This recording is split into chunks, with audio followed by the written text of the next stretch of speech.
All right. Tell me, you've alluded to this, but tell me how some of these methods perhaps contrast with the conventional soil tests we've been doing over the years. First of all, what's different? Well, typically, conventional soil tests you send to some lab and they charge you $10 or $15 for. They'll do nitrate, nitrogen, they'll do pH, they'll do maybe CEC, they'll run on the ICP, for phosphate and several things. And there's no soil biology in that. We're still measuring physical and chemical properties, ignoring biology. Biology drives chemical to a large extent, and we've ignored biology and focused on chemical and physical. You and I discussed earlier that we started with physical, then we went to chemical, and now we're moving into biological in soils. Yep. Because, as you pointed out, it's easier to measure physical than chemical than biological. So all we got left's the hard stuff, really. The chemical's been done to death. The physical, they have a pretty good understanding of. It's the soil biology that's lacking. And we're at the tip of the iceberg here. We don't know much of anything about that. Okay. What would you say that there's a little bit of resistance towards this whole biological approach, or shall we say biogeochemical approach to how we measure things in the soils right now? Sure. What would you ascribe that to? If I had built my career on a certain soil extractant for phosphate, and then somebody comes along and says that's all wrong. Yeah. And then some other outfit has been using that data for 30 years. Yes. I mean, when you upend those, I understand that change is hard. Yes. I understand that. But we're not going to move forward if we don't change. You can't have change without, some effort, some pain, some moving forward. And we've got to start addressing this. We have a pretty good understanding of chemical processes. We have a good understanding of physical, but biological, we're scratching the tip of the iceberg here. Okay. And then what I've done is not the end all. Yes. It's the first step. Yes. Okay. And what's the implication of this work that you're doing to the farmer on the ground? Ah, good. Because Yes. because I think that the appeal. Well, let me try and unpack where I'm coming from. I think the appeal of that soil test that that he gets from or she gets from the lab is these are your numbers and this is what you put on the ground. So there's something that is actionable for the farmer. Yes. So tell us about this work and what you see the benefit for the farmer is. Well, the nice thing about what we do is we still give you NPK. Yep. Which is, and I need to make this point. People say, well, when should we soil sample? When should we, soil test?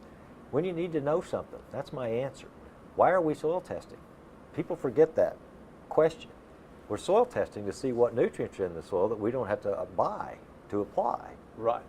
Well, sample before you apply nutrients. Right. It's not that hard. Yeah. But in addition to NP and K, we give you soil health parameters. What's your microbial activity? How much food do your microbes have? What's the balance of your food? Here's your soil health calculation, their score. Yep. Here's your cover crop mix that your soil test recommends. We're giving you a lot more information than just NPK. However, the nitrogen, plant available nitrogen in the NPK column, yes, that's a combination of 5 things. Yes. We don't just we measure nitrate. Yes. That's not all we measure. Right. We measure 5 calculations go into that number. So we're bringing the biology into the NPK number. Right. And then we show you if you just do nitrate only, here's the nitrogen we found in addition to that. Yep. Here's how many dollars per acre it's going to save you. These are numbers that are important as dollars. So that's good news for the farmer then. Yes. Yes. Okay. Because inevitably, if they begin to approach some of these things as resources and understand that you don't always have to apply 1 pound per acre of nitrogen for every bushel, then there's a benefit and a resource. And let me say this about the test. Ward Labs, I think, is charging $50 per sample for this test. Right. And a lot of folks really balked at that. They said, well, I'm getting this done for $10. Yeah. Well, when we run all of our equations and we look at the results, we're seeing about a $15 per acre decrease in nitrogen fertilizer. Yes. It takes you 3 acres to pay for that test on average. Okay. Boy, if we can't do the math there, I don't know what we're doing. So that's a pretty good return on yeah, investment. I'd say so. Will Brenton, I remember on a video he did, said that there was an element that we have done a very good job of ignoring on the periodic table. I wonder if you could unpack that for me. We've done a really good job in our soil testing of ignoring that element. Yeah, except for carbon. Yeah. Yeah. I love that analogy when people say, what's your limiting nutrient? And some guys say carbon. And it, that's not far from wrong. Carbon drives the system, and it really does. And we have ignored it. Yeah. Any reason why we've ignored it? I mean, it's hard.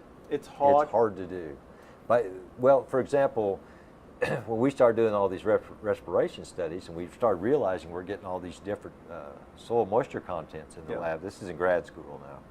We realized we're apples and oranges here, and that's what we figured out. We got to dry everybody at the same level and start over. Yes. And then not only is it tough to measure, it's easy because of Solvita now. Yes. But now comes the interpretation. What does this mean? Okay. And that's why our approach has not been just Solvita or just nitrate or just this or that. Food, balance, activity. We're integrating that data to see what the big picture is, what a bigger whole picture is. And that's really important. Yeah.